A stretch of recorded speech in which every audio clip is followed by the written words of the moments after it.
Assalamualaikum, ketemu lagi dengan aku Enisa Yuliati.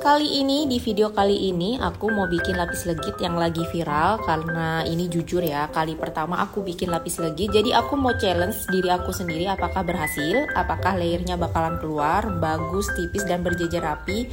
Karena pastinya deg-degan juga ya teman-teman kalau misalnya nggak berlayer tentunya. Yuk kita sama-sama ke cara membuatnya.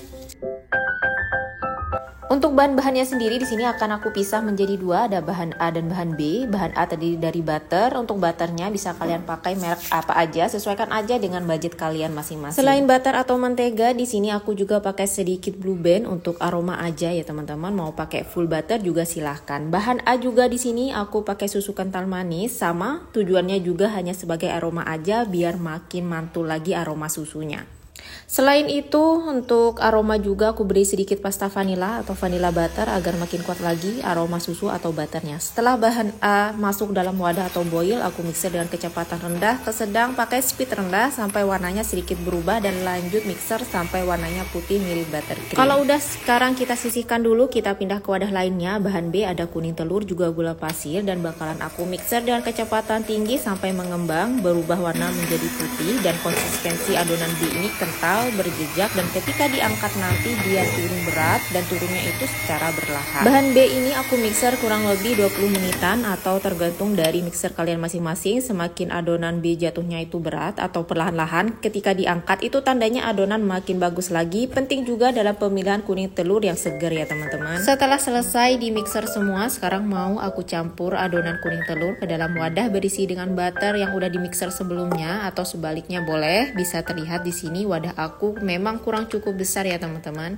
Untuk bahan kering kayak sedikit tepung terigu, susu bubuk, juga sedikit maizena bakalan aku campur. Bahan kering ini ngasal aja, cukup tercampur aja karena nanti juga bakalan diaduk lagi pada wadah kecil. Perlu diperhatikan gak usah terlalu sering diaduk ya teman-teman, agar adonan tidak turun atau butternya nanti bakalan mencair atau mengeluarkan minyak. Jadi kita biarkan aja walaupun tidak tercampur dengan sempurna. Sembari mengaduk, sebelumnya juga udah aku panaskan oven api atas bawah selama kurang lebih 15 menit. Dan untuk selanjutnya aku timbang adonannya di kurang lebih 70-75 gram untuk per layernya. Untuk ketebalan layer tergantung dari kalian masing-masing, mau di 100 gram untuk layernya itu masih oke. Setelah ditimbang, pastikan benar-benar diaduk. Perhatikan jangan sampai ada bahan kering yang menggumpal, karena saat mengaduk juga aku kurang teliti, jadi di adonan aku masih ada gumpalan-gumpalan kecil bahan kering dalam adonannya yang belum tercampur secara baik. Dan untuk loyangnya sendiri di sini udah aku panaskan dalam oven menggunakan api atas bawah selama kurang lebih 15 menit. Tujuannya ini tips ya teman-teman, agar lapisan paling bawah atau lapisan yang pertama tidak basah atau tidak benyek.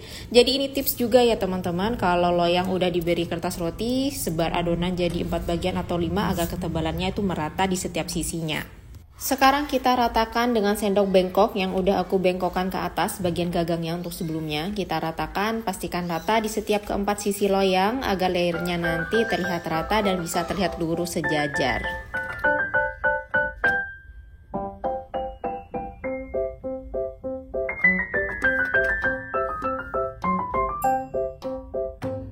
Kalau udah mulai rapi dan diratakan, sekarang kita panggang pakai api atas aja. Api bawahnya udah aku matikan ya, di suhu kurang lebih 150 derajat celcius karena oven aku besar dan isinya juga cuma satu doang ya, selama kurang lebih 6 menitan.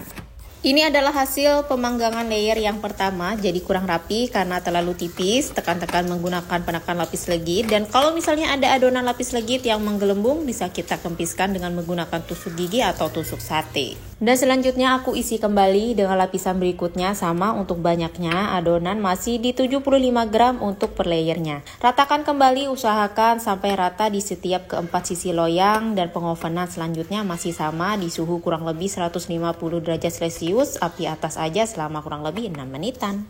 Dan sembari menunggu untuk di oven, aku mencoba untuk menipiskan buah prune dengan cara di rolling atau ditekan menggunakan rolling pin.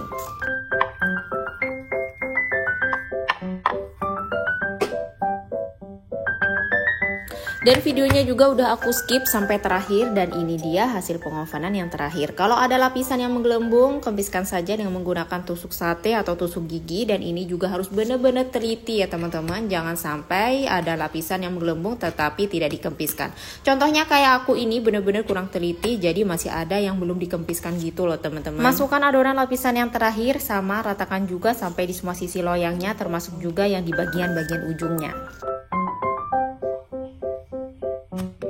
Jadi ini semua tipsnya. Jadi tips yang pertama, panaskan loyang pada oven kurang lebih 15 menitan untuk lapisan bawah agar tidak basah atau benyek. Tips yang kedua, adonan harus benar-benar diaduk setelah ditimbang agar tidak ada bahan kering yang menggumpal.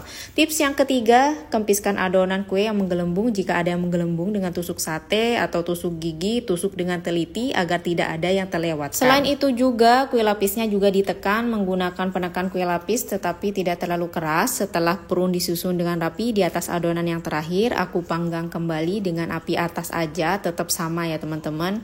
Di suhu aku turunkan menjadi kurang lebih 140 derajat Celcius di kurang lebih 10 menitan sampai warna permukaannya menjadi coklat tua. Untuk pengovenan yang terakhir, aku oven agak lama dari sebelumnya karena aku pengen bagian atas juga bagian pinggirannya jadi garing, gak basah jadinya. Dari awal pemanggangan aku letakkan di rak paling atas ya teman-teman. Kalau udah dikeluarkan dari oven, biarkan suhu pada kue lapisnya turun sampai dia mulai hangat, dan baru nanti kita keluarkan pada loyang. Sisir bagian pinggir-pinggirnya agar mudah untuk melepaskan. Kalau udah mulai hangat, jadi mudah sekali untuk mengeluarkan kue lapis dari loyangnya. Nah ini dia kue lapis masih dalam keadaan hangat, kita tunggu sampai dia mulai dingin. Video yang terakhir ini aku ambil 1 hari setelah pembuatan kue lapis, jadi dia udah bener-bener dingin. Karena ini kali pertama aku bikin kue lapis, jujur aja seneng banget karena lapisan per layernya keluar rata, namun sayangnya masih ada lapisan yang berlubang.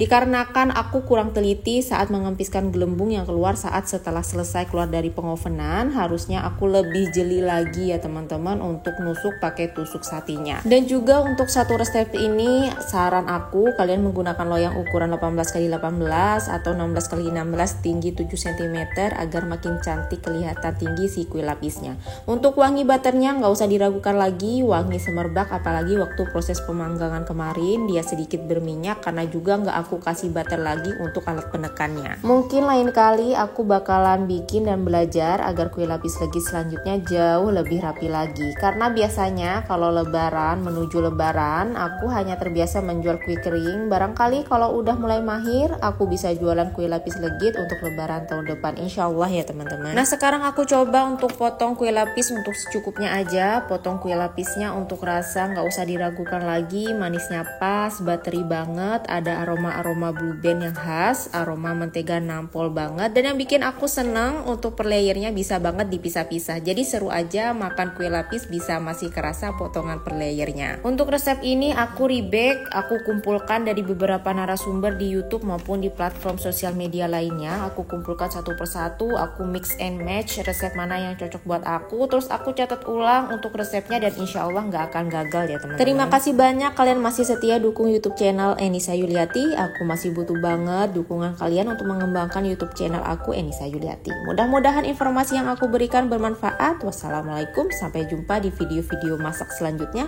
Bye bye.